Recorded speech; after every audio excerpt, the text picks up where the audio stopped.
Hi Madam RC, ask ko lang po kung pwede po ba gumamit ng Lux Organics Miracle Solution Serum and Sisa Moisturizer kahit gumagamit ng peeling lotion. So, hi po mga ka-Diyosa. So, ang tinatanong po ng ating ka-Diyosa ay kapag daw ba gumagamit ka ng SCD peeling skin lotion sa iyong mukha ay pwede ka daw bang gumamit ng mga product na ito? Well, honestly mga ka-Diyosa, that is what we call self-experimentation. Kung meron pong mga gamot na pinagsasabay nila orally na tinitake, kung ang tawag naman nila sa gamot na yon ay self-medication, kasi nga sila yung nag-iimbento ng gamot na gusto nilang pagsabay-sabay na inumin. Ang tawag naman po natin sa mga skincare product na pinagpapatong-patong pinagsasabay-sabay natin ay self-experimentation na po, or pinag-eksperimentuhan natin yung skin natin with different products, different formulation, different benefits. Bigyan ko kayo ng example when it comes to, for example lang po yung mefenamic ay bawal palang sabayan ng ibuprofen, or for example naman yung Alaxan is for muscle pain, and then another mefenamic for pain reliever, so nadodoble-doble. For example, 500 mg lang ng pain reliever yung tolerable para sa katawan ng tao, and then nadodoble natin siya ng 500 to 1,000 mg, so masyadong tumataas yung dosage nung product na na-absorb ng katawan natin. So that can cause overdosage. Meaning to say, sa mga skincare products ay ganun din po yan.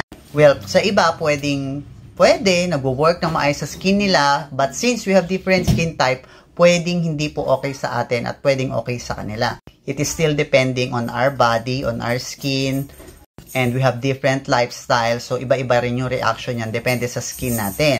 And since hindi naman po ako chemist, dermatologist, or doctor, hindi po pwedeng sa akin po yan manggaling. Kasi yung ina-advise ko po sa inyo ay yung mga product na nagamit ko lang at kung ano ba yung naging epekto nila sa akin. And take note mga ka-Diyosa, yung madalas kong sinishare sa inyo ay more on SCD products lang po. Kasi yan lang po yung product na ginagamit ko palagi. Hindi ko pa na-try na magsabay ng ibang product. Kaya medyo mahirap sa part ko na sabihin or sagutin kayo ng opo. Kasi for any damage of your skin, hindi ko naman kabisado yung skin type ninyo. And yes nga, hindi naman din ako doktor. And again, hindi ko pa rin yan na-try.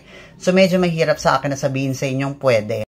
Kasi ang tawag na po dyan ay parang pinag-eksperimentohan na natin yung katawan ninyo, na pinaghalo-halo natin yung mga chemicals sa skin natin. And pwedeng iba rin yung maging epekto niya. Pwedeng positive, pwedeng negative, or pwedeng wala lang. And that's what we called again self-experimentation.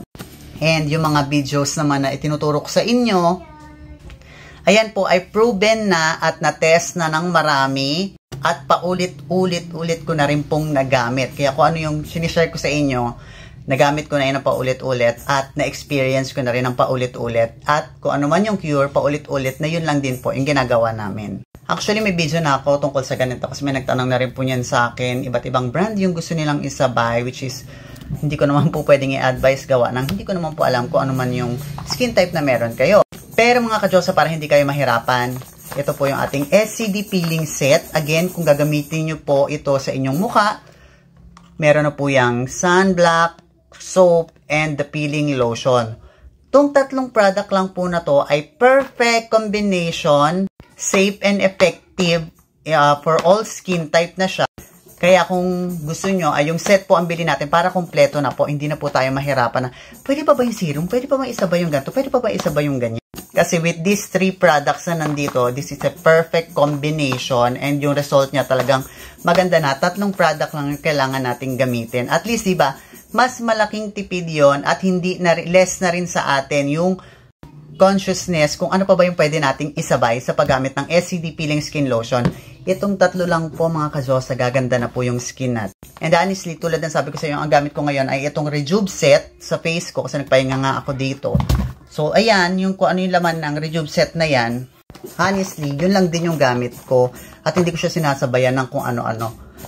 Itong toner niya, Rejuve toner, Koji, rejuvenating cream, and sunblock niya sa morning. Yan lang din yung ginagamit ko at hindi ko siya inahaluan ng iba-iba. Although meron akong retinol serum dyan, Kasi for R&D pa siya, for review pa siya, ilalabas po yan ng ating SCD main office. Pero hindi ko siya isinasabay dito kasi nga, magkakaiba yung benefit niya sa skin. Pwedeng mag-outcome ng negative or positive result yan sa skin natin. And ayoko naman i-take pa yung risk na mag-self-experiment ako. Kaya sabi ko, tatapusin ko muna to bago ko i-review yung ating bagong retinol serum. Kaya may last advice ka Diyosa kung ano po yung nandito sa ating SCD peeling set.